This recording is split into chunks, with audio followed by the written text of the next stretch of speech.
বাড়িতে ফ্রিজ খুলেই আজকে দেখি সব রকমের সবজি রয়েছে। ডাঁটা, আলু, কাঁচকলা, পেঁপে, বেগুন সব রয়েছে। তো ভাবলাম আজকে শুক্তো বানিয়ে ফেলি। তো মাকে বললাম, মা, দিদা যেভাবে একদম অনুষ্ঠান বাড়ির মতো শুক্তো বানাতো সেরকমভাবে আজকে শুক্তোটা বানাই।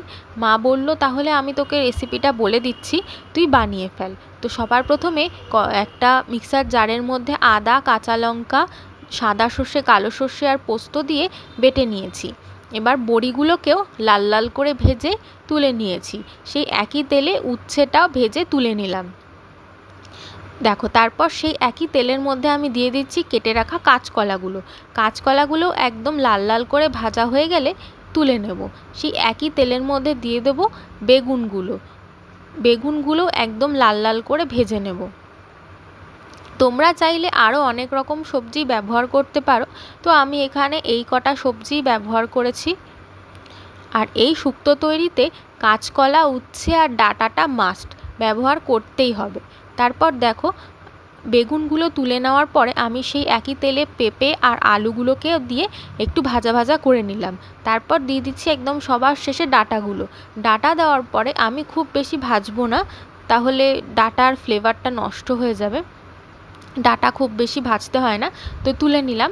এবার কড়াইয়ের মধ্যে পাঁচফোড়ন আর রাঁধুনি ফোড়ন দিয়ে দেবো সেই বেটে রাখা মশলাটা। মশলাটাকে খুব ভালোভাবে কষিয়ে নিচ্ছি। আর ওপর থেকে দিচ্ছি একদম অল্প পরিমাণে হলুদ। এই রান্নায় খুব বেশি হলুদ চলে না।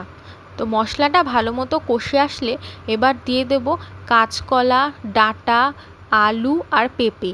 বাকি যে সবজিগুলো রয়েছে আমার কাছে, যেমন বড়ি, তারপরে উচ্ছে, বেগুন, এগুলো আমি পরে অ্যাড করব। মশলার সাথে ভালো মতো কষিয়ে নিয়ে ওপর থেকে পরিমাণ মতো নুন আর চিনি দিয়ে দিচ্ছি, দিয়ে ভালো করে আবার কষিয়ে নিচ্ছি। দেখো, মশলা এবার পুরো কষে গেছে। হাফ বাটি মতো জল আমি এখানে দিয়ে দিলাম, যাতে সবজিগুলো একদম ভালোভাবে সিদ্ধ হয়ে যায়। আর ওপর থেকে দিয়ে দিলাম 1 বাটি মতো দুধ। দেখো, এটা ঢাকনা চাপা দিয়ে ফুটতে দিয়ে দিলাম। এবার একটা শুকনো কড়াইয়ের মধ্যে রাঁধুনি আর 1 চামচ পাঁচফোড়ন দিয়ে শুকনো খোলায় ভেজে এটাকে ড্রাই রোস্ট করে নেব। এবার দেখো, এদিকে এটাও ফুটে এসছে। ঝোলটা একটু ফুটে আসলে বড়িগুলো প্রথমে দিয়ে দেবো, যাতে বড়িগুলোর মধ্যে ঝোলের সমস্ত ফ্লেভারগুলো অ্যাড হয়ে যায়। বড়িটা দেওয়ার পরে সবার শেষে আমি দিয়ে দিলাম বেগুন আর উচ্ছেটা, দিয়ে আবার খুব ভালোভাবে মিশিয়ে নিচ্ছি। ঝোলটা একদম যখন ফুটে এসছে, একটু গাঢ় হয়ে এসছে, ওপর থেকে ঘি আর সেই ভাজা মশলাটা দিয়ে দিলাম। তাহলেই তৈরি হয়ে যাবে একদম অনুষ্ঠান বাড়ির মতো শুক্তো।